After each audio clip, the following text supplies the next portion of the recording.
नमस्कार दोस्तों, मैं हूं दिनेश केवरा। स्वागत है आपका इस बहुत स्पेशल प्रोग्राम में। भारत में टैलेंट को कैसे मारा जाए,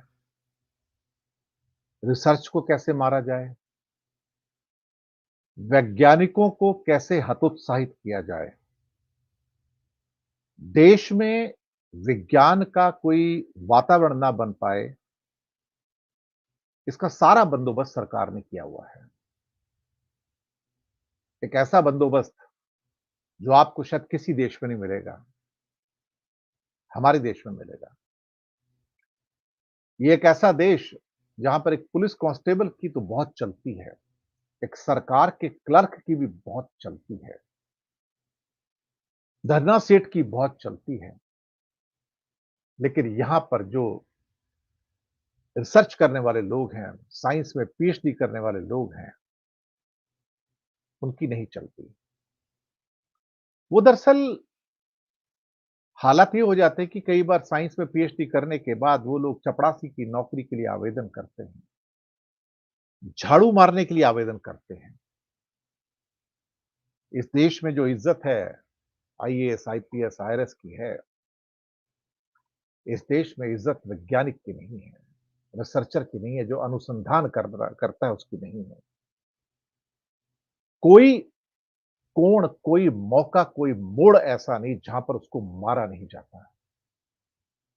ना तो पैसे दिए जाएंगे, ना प्रोत्साहन दिया जाएगा, बल्कि इतना हतोत्साहित कर दिया जाएगा कि वो अपनी लैब छोड़कर, रिसर्च छोड़कर चला जाए यहां से। ये सच्चाई है। How to kill research in India, learn from this government. सरकार से सीखो। और पहले की सरकारों में भी कुछ ऐसे ही रहा, मैं आपको बताऊं। लेकिन ये सरकार तो सुभान अल्लाह है। ये विज्ञान का नाम लेगी, लेकिन ये विज्ञान का फातिया पढ़ती है कि कैसे रिसर्चर और वैज्ञानिकों को खत्म कर दिया जाए। यही कहानी है। और ये सच बहुत कड़वा लगेगा इस सरकार के भक्तों को। मुझे लगता है कि हमें अपनी यात्रा पर चलना चाहिए और बताना चाहिए कि कैसे भारत के अंदर रिसर्चर्स और अनुसंधानकर्ता, वैज्ञानिक ड्राइड अप होते जा रहे हैं। किसी को इंटरेस्ट नहीं है, क्योंकि सरकार नहीं चाहती। इसलिए अधिकतर जो रिसर्चर्स होते हैं, अनुसंधानकर्ता होते हैं, जो साइंटिस्ट होते हैं, वो हिंदुस्तान छोड़कर चले जाते हैं। शुरुआत कर लेते हैं, हम अपनी रिसर्च पर कितना पैसा खर्च करते हैं, साइंस के ऊपर कितना पैसा खर्च करते हैं। आपको पहला आईना ही क्लियर हो जाएगा कि अमेरिका में $750 बिलियन सरकार और प्राइवेट सेक्टर खर्च करती है। चीन में $450 बिलियन खर्च करती है। भारत $2 बिलियन खर्च करता है। और वो $2 बिलियन भी सिर्फ इसके लिए कि ताकि जितनी बहुत सारी साइंटिफिक इंस्टीट्यूशन जो पंडित नेहरू बना के चले गए थे, उनका मेंटेन किया जाए, उनकी तनख्वाहें दी जाएँ। बाकी चलते नहीं चलते, वह रिसर्च होती नहीं होती, कुछ नहीं होता वहाँ पर सर। भारत के नाम पे कोई रिसर्च है भी नहीं, मैं आपको बता दूँ। खैर, अगली स्लाइड पर चलते हैं। हमारा खर्चा कितना है? रिसर्च की फंडिंग 2005 में हमारे जीडीपी का 0.8% हम लोग अप्रॉक्सिमेटली पूरा का पूरा जो है 0.82% 2005 में खर्चा करते थे, जब मनमोहन सिंह जी सरकार में आए थे। 2023 तक आते-आते ये 0.6% हो गया। यानी कि आप ये समझिए कि लगभग 25% की कटौती मोदी सरकार ने और कर दी कि नहीं, ये तो बहुत ज़्यादा दे रहे हो। मोदी सरकार ने कहा कि इतना पैसा देने की ज़रूरत नहीं है इनको। ये कौन होते हैं? इन्हें क्यों पैसा देना है? बाहर से टेक्नोलॉजी मंगा लो, हम यहाँ से क्यों? तो ये पैसा कहाँ लगता था? कुछ बहुत सारी इंस्टीट्यूट हैं, जैसे कि Indian council of agriculture research, CSIR, council of scientific and industrial research, department of science and technology, department of biotechnology, ministry of earth sciences, ICMR, Indian council of medical research. मैं पूरा इसका बता देता हूँ। ICMR ये और कई और ऑर्गेनाइजेशंस हैं जिनको ये पैसे दिए जाते हैं, जिसमें इसरो और बार्क भी है। यानी इसरो मतलब स्पेस ऑर्गेनाइजेशन और BARC Bhabha atomic research centre. तो अधिकतर पैसा जो 2 बिलियन है वो उन्हीं के पास चला जाता है या इनकी तनख्वाहों में चला जाता है बस। अब आते हैं कि भारत में बहुत कम क्वालिफाइड रिसर्चर क्यों हैं? पर मिलियन के हिसाब से भारत में सिर्फ 255 रिसर्चर हैं, लेकिन भारत में वो जो रिसर्चर्स हैं, उसको आप कभी भी इज़राइल के 8,382 पर मिलियन और स्वीडन के 7,597 पर मिलियन और कोरिया के 7,498 पर मिलियन से काउंट मत कीजिए। फिर उस हिसाब से तो इंडिया में बहुत रिसर्चर हो जाएँगे, लेकिन वो किसी काम के नहीं है, मैं आपको पहले बता दूँ। किसी काम के नहीं है क्योंकि रिसर्च होती नहीं, सिर्फ़ एक नकली पीएचडी बनाई जाती है यहाँ पर। लैब में काम करने के लिए उनके पास कुछ होता ही नहीं, वो करेंगे क्या? तो वैज्ञानिकों के पास क्या किया जाए? भारत में जो लेटेस्ट फिगर हैं, यूनिवर्सिटीज़ 752 से 1016 हो गई, आईआईटी भी बढ़ गई, इंडियन इंस्टीट्यूट ऑफ साइंस भी है, लेकिन बजट में इंक्रीज़ नहीं हुआ। आप कहोगे वो कैसे? ये सच है, मैं आपको बता रहा हूँ। और उससे कहा जाता है कि आप अपने सोर्सेज़ फंडिंग के ढूँढो और अपने आप फंडिंग करो उसकी। जैसे कि कुछ साल पहले तक आईआईएम के 2 साल की जो फीस होती थी, वो जितनी फीस होती थी, आज 3-4 साल के अंदर में वो दुगनी से ज़्यादा हो चुकी है फीस। तो वो अपने आप फंडिंग करो यानी कि 1-1 करोड़ रुपए की फीसें लो और लोगों को कोर्स करवा दो। ये हालात हैं। अब इंडिया में वैज्ञानिकों के द्वारा जब बहुत सारी जो इंस्टीट्यूशंस हैं जहाँ पर रिसर्च होती है और उनको एज़ ए वैज्ञानिक भर्ती किया जाता है, तो कहते हैं कि रिसर्च करने के लिए मैं एक प्रोजेक्ट देता हूँ। रिसर्च किसी प्रोजेक्ट पे होती है। जैसे न्यूटन बैठते हैं, कहते हैं मुझे एक बल्ब बनाना है, एक ऐसा बल्ब बनाना है जिससे रोशनी आए। तो ये प्रोजेक्ट है ये, इसको एक प्रोजेक्ट कहा जाता है। या कोई और एक चीज़ बनानी है, रिसर्च करनी है, तो प्रोजेक्ट होता है कि हाँ, मुझे ये करना है, इस एरिया में रिसर्च करनी है। डीएनए के इस एरिया पे रिसर्च करनी है, आरएनए के इस एरिया पे रिसर्च करनी है, फिज़िक्स और केमिस्ट्री के इस एरिया में रिसर्च करनी है, मेडिकल के इस एरिया में रिसर्च करनी है। तो जब उनको वैज्ञानिकों के द्वारा भारत में जो कार्यरत वैज्ञानिक हैं, जो ऑलरेडी एम्प्लॉयड हैं, जब उन्होंने 100 प्रोजेक्ट प्रपोज़ किए जाते हैं, तो उसमें से सिर्फ 7 प्रोजेक्ट अप्रूव होते हैं, बाकी 93 रिजेक्ट हो जाते हैं। आप सोचिए इन वैज्ञानिकों के द्वारा जो इतनी मेहनत करके उस प्रोजेक्ट की आउटलाइन तैयार करते हैं कि इस एरिया में हम तैयारी करेंगे, उसको अप्रूवल कौन देता है साहब? बाबू ऊपर बैठा हुआ क्लर्क होता है ना वो, या एक ऑफिसर बैठा हुआ है जिसे विज्ञान की समझ नहीं है। तो वो कहता है अच्छा, अच्छा इसको दे दो, इसको दे दो, इसको दे दो। कोई जान-पहचान वाला है उसका प्रोजेक्ट अप्रूव कर दो। तो 100 में से सिर्फ 7 प्रोजेक्ट अप्रूव किए जाते हैं। अगर आप कहोगे कि अमेरिका, कोरिया, जापान ऐसे जब प्रोजेक्ट अप्रूवल के लिए भेजे ही नहीं जाते, प्रोजेक्ट आ गया तो वहाँ पे जो लैब हेड है वो कहेगा go ahead and do it. सीधा बोलेगा go ahead and do it. बोलो क्या चाहिए तुम्हें इसके लिए? पर हमारे यहाँ अप्रूवल चाहिए साहब पहले प्रोजेक्ट की। तो अनुमानतः 100 में से 7 प्रोजेक्ट अप्रूव किए जाते हैं। और फिर उसके बाद जो 7 अप्रूव हुए हैं, उनका फंडिंग भी कट कर दिया जाता है। सपोज़ करो कि एक साइंटिस्ट ने कहा कि मुझे इसके अंदर लैब लैब के इक्विपमेंट चाहिए, उसके लिए सारे जो मटीरियल चाहिए और बाकी जो रिसर्च पेपर्स चाहिए, सपोर्ट मटीरियल चाहिए सारा का सारा रिसर्च के लिए। तो अगर वो कहते हैं कि मुझे इस रिसर्च प्रोजेक्ट के लिए 1 लाख रुपए चाहिए, पूरा फंडिंग चाहिए, तो सरकार कहेगी 1 लाख नहीं है, आप 20,000 में काम चलाओ, 25,000 में काम चलाओ। ये ये हकीकत है इस मुल्क की। इसे आप भूलिएगा मत कि बाबू अप्रूव करेगा और पूरा बजट कभी नहीं अप्रूव करेगा। चलिए सपोज़ करो कि 1 लाख माँगा और 25,000 अप्रूव कर दिया। अब ये प्रोजेक्ट जो 7 लोगों का अप्रूव हुआ 100 में से और वहाँ भी 1 लाख की जगह 20-25,000 या 50,000 अप्रूव हुआ। Even after the approval of the project, funding जो है आपके पास नहीं आती महीनों-महीनों तक। क्योंकि वो फिर वो कई और टेबल से गुज़रती है, फिर वहाँ से अप्रूवल आएगा, फिर उसके बाद वो शायद अकाउंट्स विंग में जाएगी, उसका अप्रूवल मिलेगा, फिर उसके बाद कहीं और एक टेबल पे जाएगी, फिर उसके बाद उसका एक चेक इश्यू किया जाएगा, फिर उसको चेक ट्रांसफ़र होके आपके वो जो लैब के अकाउंट्स हैं, उसके अंदर आएगा, फिर लैब के अकाउंट से फिर वो आपके पास आएगा और आपको फंडिंग मिलेगी उसकी। जब तक सपोज़ करो आपने जून-जुलाई के आस-पास आपने प्रोजेक्ट दिया, मैं आपको एग्ज़ाम्पल के तौर पर ग्राउंड रियलिटी बताता हूँ। तो साहब जून-जुलाई में अगर अप्रूवल हो गया प्रोजेक्ट का पहले 3 महीनों में अप्रैल और जुलाई के बीच में, तो अगर आप उन 7 लोगों लकी में से हैं, तो वो कहेंगे अच्छा ठीक है, अब हम आपको पैसे भेजेंगे। पता लगता है कि रिसर्च करने के लिए वो सारी आपको फंडिंग चाहिए, आपको क्योंकि उससे आपको इक्विपमेंट भी मँगाने हैं, आपको बट सपोर्ट मटीरियल भी मँगाना है रिसर्च करने के लिए। वो पैसा आता ही नहीं है। वो पैसा आएगा अक्टूबर, नवंबर, दिसंबर में। यानी कि ऑलरेडी 8, 9, 10 महीने निकल गए आपके। अब आपसे कहा जाएगा कि आप अगले 3 महीने के अंदर रिसर्च पूरी कर लो।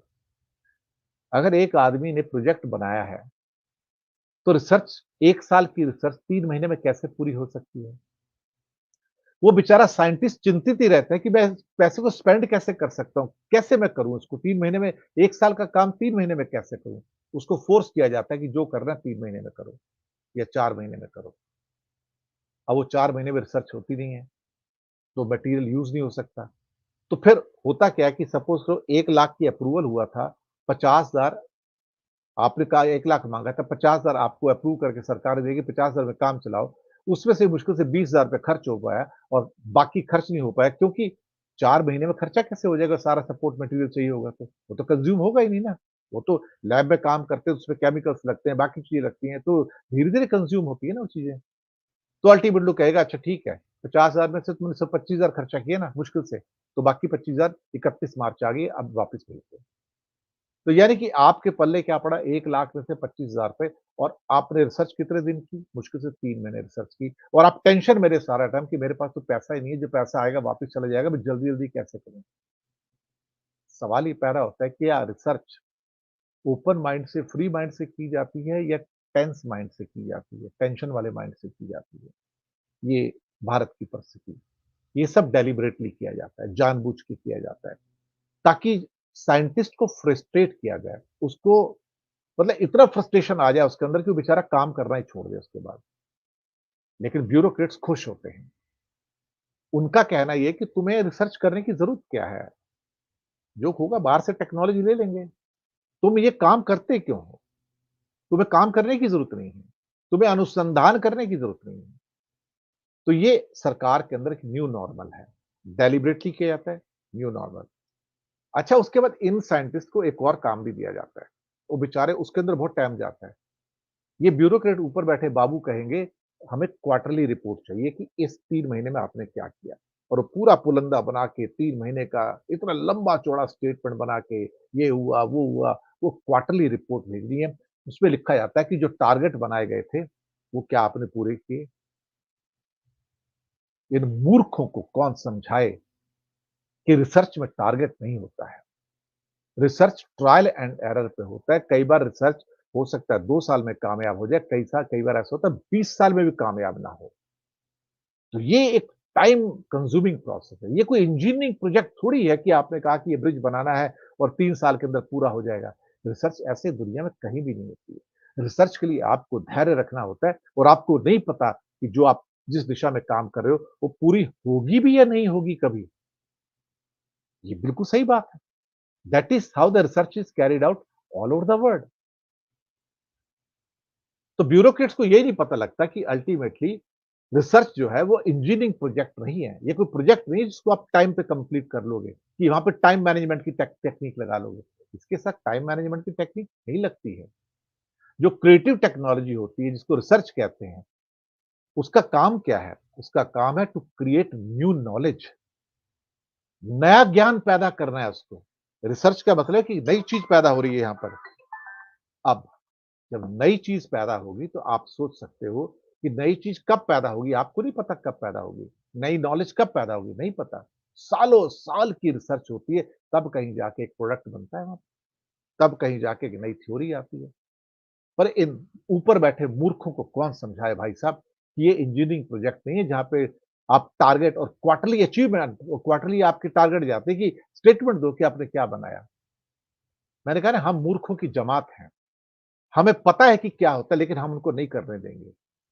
तो इसका मतलब ये हुआ कि साइंटिस्ट जो हैं, वो अपना अधिकतर टाइम बेचारे अपने क्वार्टरली रिपोर्ट में गुज़ार देते हैं या बड़े सारे पेपर्स का पूरा गट्ठा होता है, उसको प्रोसेस करते हैं ताकि ग्रांट मिले और जब होते ग्रांट आती है तो साल गुज़र चुका होता है और उसके बाद उनके पास रिसर्च करने का टाइम ही नहीं बचता है। यानी कि ये हालात हैं। अब भारत सरकार के अंदर आप लैब के अंदर साइंटिस्ट हैं और आपको इक्विपमेंट खरीदने हैं तो उसका तरीका क्या है? चलिए मैं अब उस तरीके पे भी आता हूँ। ये ग्राउंड सिचुएशन जो है वो बता रहा हूँ आपको मैं। ये सच बहुत कड़वा लगेगा आपको मैं आपको बताऊँ। रिसर्चर से कहा जाता है यानी कि साइंटिस्ट से कहा जाता है कि आपको जो इक्विपमेंट चाहिए या सपोर्ट मटेरियल चाहिए, यूजेबल्स चाहिए लैब के लिए, उसे आपको हमारी भारत सरकार का एक पोर्टल है ई मार्केट प्लेस, आपको वहाँ से खरीदना पड़ेगा। अब पहले तो जो अधिकतर लैब के इक्विपमेंट्स, मटीरियल्स होते हैं, वो इंडिया में बनते नहीं हैं, सब विदेश से ही आते हैं और जो थोड़े बहुत बनते हैं, वो सारे के सारे लो क्वालिटी के हैं, बहुत लो क्वालिटी के हैं। तो आप ई मार्केट प्लेस पे जाएँगे और आप लिखेंगे मुझे ये एबीसी चाहिए।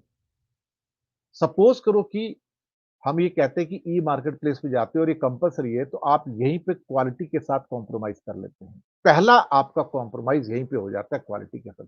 पहले तो आपने फंडिंग के साथ कॉम्प्रोमाइज़ किया, फिर टाइम के साथ कॉम्प्रोमाइज़ किया, अब आपको इक्विपमेंट चाहिए साहब।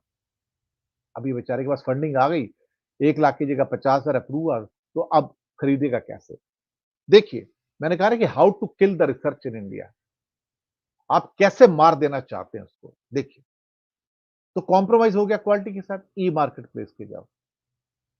कोई एक लैब इक्विपमेंट चाहिए आपको, तो आप ई मार्केट प्लेस पे जाएँगे और सपोज़ करो वहाँ पे मिलेगा तो है नहीं।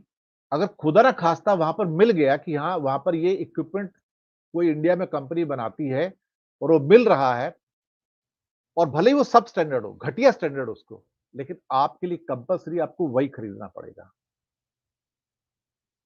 आप सोचिए, एक वैज्ञानिक को यहाँ भी समझौता करना पड़ रहा है और यहाँ पे कुछ ऐसे दोगले व्यक्ति बैठे हैं मार्केट के अंदर, जो घटिया किस्म की चीज़ें बाहर से मँगा लेते हैं और अपना ठप्पा लगा के और ई मार्केट प्लेस पे बेचते हैं।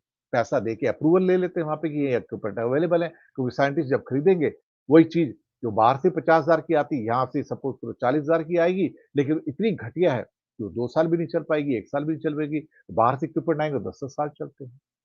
लेकिन आपके लिए कंपल्सरी है, अब आप बाहर से नहीं मँगा सकते इसको। भले ही ये घटिया हो, उसका जो मर्ज़ी स्टैंडर्ड हो, आपको लेना यही पड़ेगा। ये गवर्नमेंट का रूल है साहब, मोदी सरकार का रूल।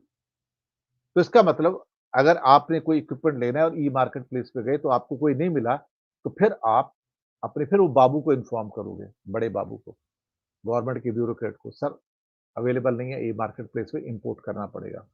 अब वो फाइल दबा के बैठ जाएगा। वो बोलेगा मैं देखता हूँ क्या करना है इसके ऊपर। तो फिर वो 60 से 90 दिन लेगा उसको रिस्पॉन्ड देने में यानी कि उसको इम्पोर्ट करवाने में 60 से 90 दिन। वो अपने फिर कोटेशन है, टेंडर है, सब कुछ प्रोसेस पूरा करेगा। रिसर्चर को इक्विपमेंट कब चाहिए? अब चाहिए।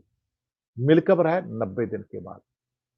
यानी कि पहले तो जब चाहिए था तो फंडिंग ही नहीं थी, तो बैठा हुआ रिसर्चर, कुछ नहीं कर रहा बेचारा। उसके बाद फिर फंडिंग आती है तो इक्विपमेंट नहीं है, मटीरियल नहीं है। मटीरियल फिर 90 दिन के बाद में आता है। Waiting for months and months. इतना डिवास्टेट हो जाता है वो साइंटिस्ट, रिसर्चर इतना डीमोटिवेट हो जाता है कि उसका मन करता है कि सुसाइड कर लो, आत्महत्या कर लो, यहाँ काम करने से अच्छा है आत्महत्या कर लो। इससे अच्छा तो क्लर्की कर लो कहीं जाके, कोई ऑफिसर बन जाओ ज़्यादा अच्छा है। अब खास तौर से कई जो पीएचडी स्टूडेंट्स जो रिसर्च करते हैं, उन बेचारों को एक फेलोशिप मिलती है, पीएचडी करने के दौरान में। वो एक भत्ता होता है छोटा जो उनके जीवन यापन के लिए काम करता है। वो आज भूखा बैठा है, उसकी वो फेलोशिप जो है 8 महीने बाद आ रही है। 10 महीने बाद आ रही है, 1.5 साल के बाद आ रही है। पैसे टाइम पे नहीं आते साहब। कहते हैं भूखे भजन न होए गोपाला, ये होता है। अब सरकार ने एक नई फंडिंग मैकेनिज़्म निकाल ली है। नई का मतलब है कि और कॉम्प्लिकेटेड हो गया अब ये।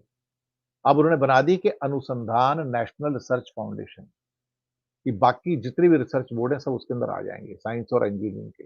अनुसंधान नेशनल रिसर्च फाउंडेशन एएनआरएफ। अब साहब अभी पीछे एक नेशनल इकोनॉमिक एजुकेशन पॉलिसी आई, अभी पीछे आई है। उन्होंने कहा था कि हम एक नेशनल रिसर्च फाउंडेशन बनाएँगे और ये अमेरिका की तर्ज पे होगा, जैसे अमेरिका में नेशनल साइंस फाउंडेशन है, हम इंडिया में नेशनल रिसर्च फाउंडेशन बनाएँगे और वो सरकार से इंडिपेंडेंट होगी ताकि टाइम पर उनको पेमेंट मिल सके रिसर्चर्स को, साइंटिस्ट को। लेकिन अब ये नेशनल रिसर्च फाउंडेशन अभी बनी ही नहीं थी कि उसके ऊपर सरकार ने फिर आके अपनी छतरी लगा दी, अनुसंधान अनुसंधान नेशनल रिसर्च फाउंडेशन, कि तुम इसके अंडर में काम करोगे। जो चीज़ 6 महीने पहले, 1 साल पहले बनती है, ये सोच के कि ये अमेरिका की तरह इंडिपेंडेंट होगी, उसको फंडिंग की जाएगी, अब उसके ऊपर छतरी आ गई, अनुसंधान नेशनल रिसर्च फाउंडेशन। और यहाँ पर इसका चीफ कौन बना दिया? प्रधानमंत्री का, पीएमओ का नेशनल, क्या कहते हैं कि साइंस एडवाइज़र, नेशनल ये एडवाइज़र बिठा दिया, पूरा बोर्ड बना दिया साहब। सरकार ने कहा कि अब हम आपको 50,000 करोड़ की फंडिंग देंगे। लोगों ने सोचा 50,000 करोड़ यार, इतनी फंडिंग कभी आई नहीं। लेकिन ये फंडिंग पहले बोल दिए 5 साल के लिए है। तो जैसे ही अगला पैरा आया, तो देखा अरे 50,000 करोड़, तो साइंटिस्ट खुश हो गए। चलो अच्छा, कम से कम अब हम काम कर पाएँगे। हमारे इक्विपमेंट्स और लैब मटीरियल आ पाएँगे। पता लगा है 50,000 करोड़ जो है, 1 साल का नहीं है, ये 5 साल का है। तो 1 साल में तो सिर्फ 10,000 करोड़ ही आ रहा है। तो $2 बिलियन तो अभी भी आ रहा था पहले। यानी कि 15-16 हज़ार करोड़ तो ये आ रहा था एक्चुअली। $2 बिलियन का जब पूरा फंडिंग है सरकार का 16-17 हज़ार करोड़ का, ये तो उससे भी कम हो गया। तो सरकार ने पैसे कट कर दिए हैं। ये अब 10 हज़ार करोड़ पे आ गया। अब कहते हैं कि इस 10,000 करोड़ में से दरअसल जो गवर्नमेंट सेक्टर है, वो सिर्फ 2,800 करोड़ देगा हर साल का, और बाकी का जो बचा हुआ 7,200 करोड़ है, वो रिसर्च की फंडिंग प्राइवेट सेक्टर करेगा। मतलब वो अपनी ओर से रिसर्च को प्रमोट करेगा, अपने यहाँ, अपनी कंपनी में। भाई वो क्यों करेगा? प्राइवेट सेक्टर तो इंडिया में कोई रिसर्च करता ही नहीं है। तो ये उम्मीद की गई कि 50,000 करोड़ में से अधिकतर पैसा जो है, जो अप्रॉक्सिमेटली 35,000 करोड़ है, वो प्राइवेट सेक्टर करेगा और गवर्नमेंट सिर्फ 15,000 करोड़ करेगी। 15,000 करोड़ से भी कम, बल्कि कहा जाए 14,000 करोड़ करेगी, और 36,000 करोड़ जो है वो करेगी। तो हर साल कितना आ गया गवर्नमेंट का? 2,800 करोड़। लोगों ने सोचा 2,800 करोड़ में क्या होगा? 2,800 करोड़ तो पीनट्स हैं। इतने में तो उनके जो सारी इंस्टीट्यूशंस हैं, उनके जो एडमिनिस्ट्रेटिव एक्सपेंसेस हैं, तनख्वाह के एक्सपेंसेस हैं, पेंशन के एक्सपेंसेस, वो भी पूरे नहीं होते। अब ये नया बजट आया, अभी जो अपना सो कॉल्ड मोदी जी ने पेश किया अभी, निर्मला सीतारमण ने, ये 2,800 करोड़ की फंडिंग को कट कर दिया गया फर्दर, और सिर्फ 2,000 करोड़ रुपए दिए गए इसके अंदर, या 800 करोड़ काट दिए। टॉपिक क्या था? How to kill research, how to kill it.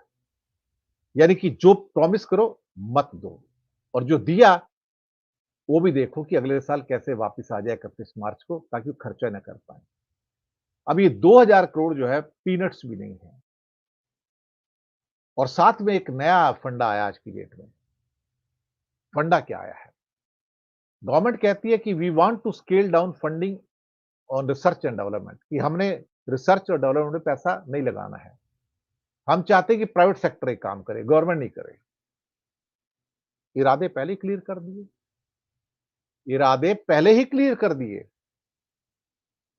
कि एजुकेशन देना हमारा काम नहीं है, हेल्थ देना हमारा काम नहीं है, रोजगार देना हमारा काम नहीं है, रिसर्च करवाना हमारा काम नहीं है।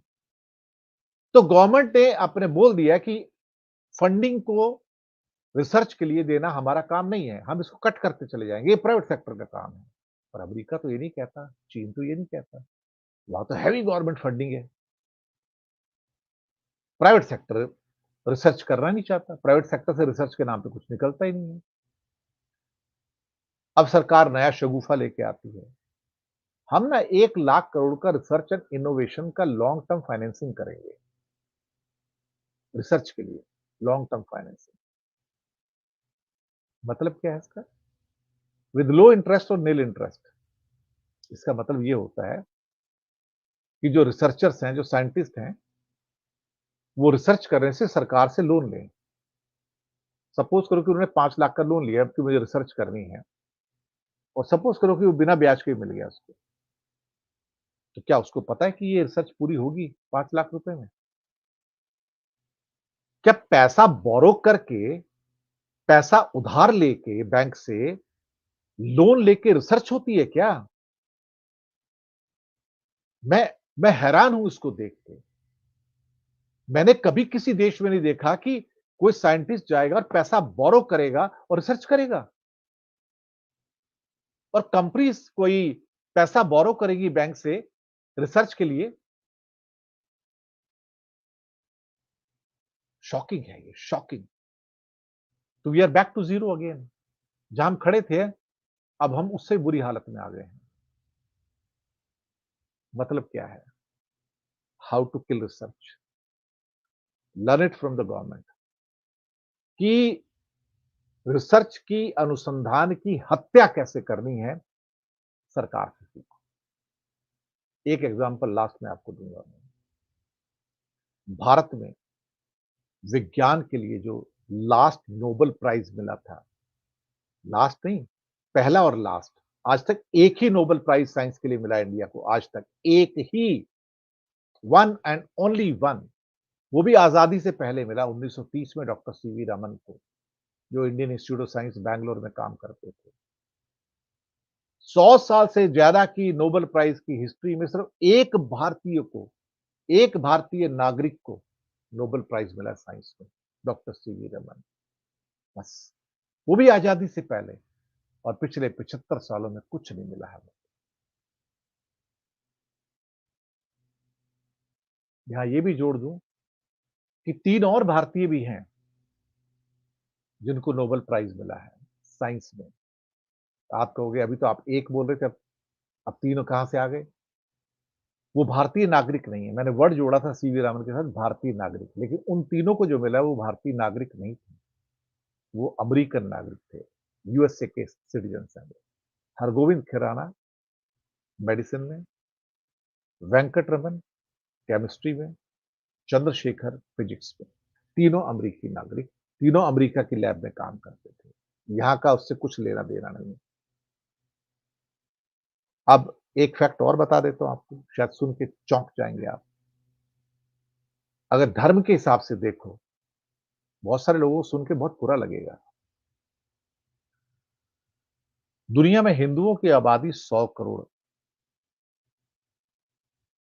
मुसलमानों की आबादी 200 करोड़, बुद्धिस्टा की आबादी 50 करोड़, क्रिश्चियंस की आबादी करीब करीब ऑलमोस्ट 250 से 300 करोड़ के बीच में, और ज्यूज टोटल दुनिया में शायद 1.5 करोड़ मुश्किल से।